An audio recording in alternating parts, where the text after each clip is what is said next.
اعوذ باللہ من الشیطان الرجیم بسم اللہ الرحمن الرحیم اللہم صلی علی محمد وعلی آل محمد کما صلیت علی ابراہیم وعلی آل ابراہیم انک حمید مجید اللہم بارک علی محمد وعلی آل محمد کما بارکت علی ابراہیم وعلی آل ابراہیم انک حمید مجید۔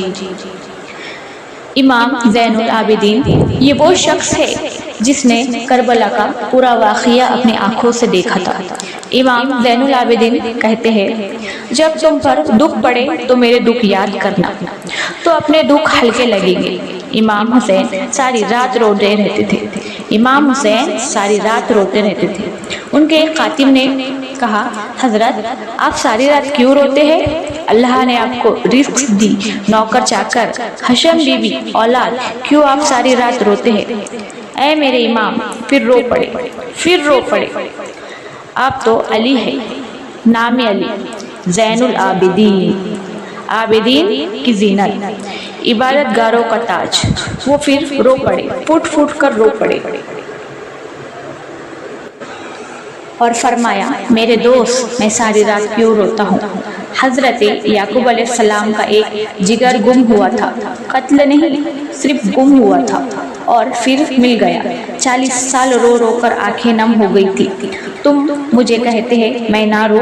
میں نے تو اپنے آنکھوں کے سامنے اپنے باپ کو ذبح ہوتے دیکھا، اپنے بھائیوں کو ذبح ہوتے دیکھا، اپنے چاچاؤں کو ذبح ہوتے دیکھا۔ امام زین العابدین وہ کربلا کے وہ شخص ہے جس نے سارا منظر اپنے آنکھوں سے دیکھا۔ کتنے دکھ کسے نہیں پہنچے اتنے دکھ امام زین العابدین کو پہنچے۔ انہوں نے سارا منظر اپنے آنکھوں سے دیکھا۔ انہوں نے ساری زندگی ٹھنڈا پانی نہیں پیا۔ اگر پیتے تو کانپنے لگتے تھے۔ مجھے کربلا کی پیاس یاد آتی ہے کیونکہ انہوں نے سارا منظر کھلی آنکھوں سے دیکھا تھا۔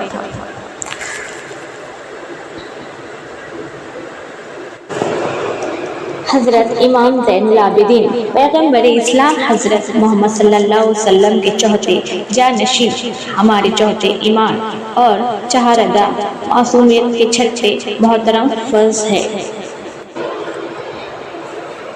امام زین العابدین اور امام الفجار کے نام سے جانے جاتے ہیں۔ شیعہ 12 اماموں سے چوتھے امام تھے اور اسماعیلیس کے تیسرے امام تھے۔ اپنے والد حسین ابن علی اور ان کے چاچا حضرت حسن ابن علی اور ان کے دادا حضرت علی کے بعد امام بنے۔ علی ابن حسین کربلا کی لڑائی میں سے بچے اور انہیں یزید کے دروازے میں لایا گیا۔ میں امام زین العابدین کے بچپنے کا ایک واقعہ بیان کروں گی۔ علامہ مجلس سے رقمت راز ہے کہ ایک دن امام زین العابدین جبکہ آپ کا بچپن میں بیمار ہوئے۔ حضرت امام حسین نے فرمایا بیٹا اب تمہاری طبیعت کیسی ہے اور تم کوئی چیز چاہتے ہو تو بیان کرو تاکہ میں تمہاری خواہش کے مطابق اسے فراہم کرنے کی کوشش کروں۔ آپ نے عرض کی بابا جان اب خدا کے فضل سے اچھا ہوں۔ میری خواہش صرف یہ ہے کہ خدا بند عالم میرا شمار اور ان لوگوں میں کرے جو پروردگار عالم میں قضا اور قدر کے خلاف کوئی خواہش نہیں رکھتے۔ ماشاءاللہ۔ یہ سن کر امام حسین خوش و مسرور ہو گئے اور فرمانے لگے بیٹا تم نے بڑا مسرت افزا اور معرفت خیز جواب دیا۔ تمہارا جواب بالکل حضرت ابراہیم کے جواب سے ملتا جلتا ہے۔